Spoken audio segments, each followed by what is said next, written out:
अग्निशमन विभाग द्वारा 14 अप्रैल से 20 अप्रैल तक अग्नि सुरक्षा सप्ताह 2021 मनाया जा रहा है।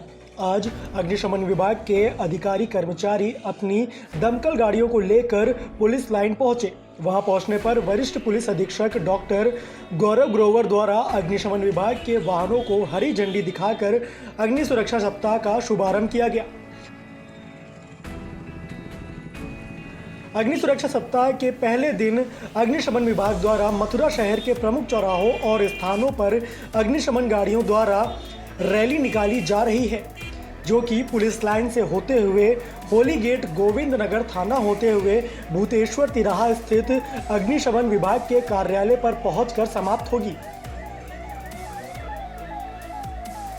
इस मामले की अधिक जानकारी देते हुए वरिष्ठ पुलिस अधीक्षक डॉक्टर गौरव ग्रोवर ने बताया कि फायर विंग के अग्नि सुरक्षा सप्ताह का आज से शुभारंभ हो रहा है। मथुरा की फायर विंग को एक नई गाड़ी भी दी गई है। इस मौके पर प्राप्त हो रही है। एसएसपी ने बताया कि लोगों की जान बचाने और अन्य जोखिम भरे कार्यों को रोकने पर जो वीर फायर कर्मी हैं, उन्हें भी याद किया जा रहा है। भविष्य में भी आगजनी की घटनाओं में कम से कम नुकसान हो, इसके लिए भी फायर विंग द्वारा तैयारी की जा रही है। साथ ही वरिष्ठ पुलिस अधीक्षक ने कहा कि जब कोरोना आया तो उस समय अन्य सभी सर्विसेज के साथ फायर विंग ने भी अपनी कुशलता का परिचय देते हुए सैनिटाइजेशन आदि कार्य किए। अभी कोरोना की जो दूसरी लहर आई है, इससे भी फायर सर्विसेज का इस्तेमाल किया जा रहा है। साथ ही गांव देहात के क्षेत्र में गर्मी के मौसम में जो फसलों में आग लग जाती है, उससे भी फायर सर्विसेज द्वारा कम से कम नुकसान की स्थिति में लोगों को मदद की जा रही है।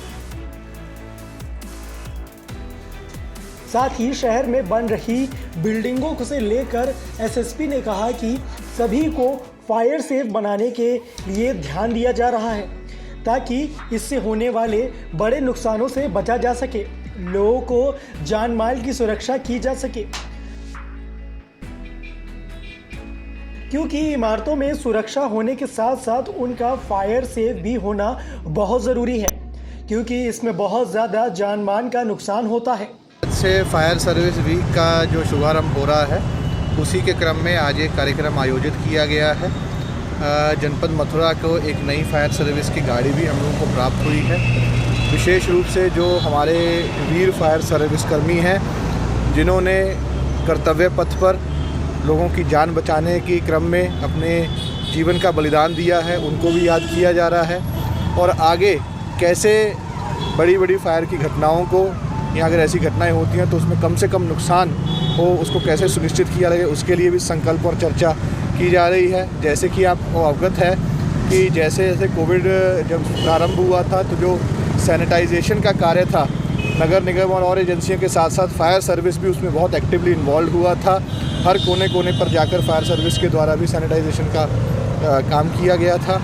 और अब भी जब ये कोविड दोबारा से जिसके केसेस आने लगे हैं, तब भी फायर सर्विस को इसमें इस्तेमाल किया जा रहा है।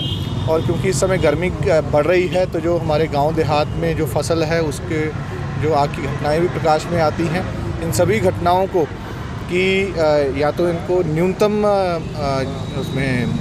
न्यूनतम इसमें नुकसान हो, उसके लिए हम लोग कटिबद्ध हैं। और मुझे पूर्ण आशा है कि हमारे फायर सर्विस के जितने भी अधिकारी और कर्मी हैं, वो पूरे मनोयोग से काम करेंगे और हमारे संकल्प को सफल बनाएंगे। शहर की प्रतिष्ठा उसको सुंदर बनाने के लिए, मजबूत बनाने के लिए अपना पूरा प्रयास करते हैं। उसी तरह से, उतनी ही प्राथमिकता से उसको फायर सेफ बनाने का भी हम लोगों को संकल्प लेना पड़े, क्योंकि जब भी कभी ऐसी घटना होती है तो बहुत बड़ा नुकसान होता है, जान का भी, माल का भी और अन्य चीज़ों का भी नुकसान होता है। तो उस चीज़ को दृष्टिगत रखते हुए जितना पैसा या जितनी मेहनत हम लोग उसको सुंदर और सुदृढ़ बनाने में लगाते हैं, उतना ही मेहनत और उतनी ही प्राथमिकता हमें उसको फायर सेफ बनाने में लगाते हैं।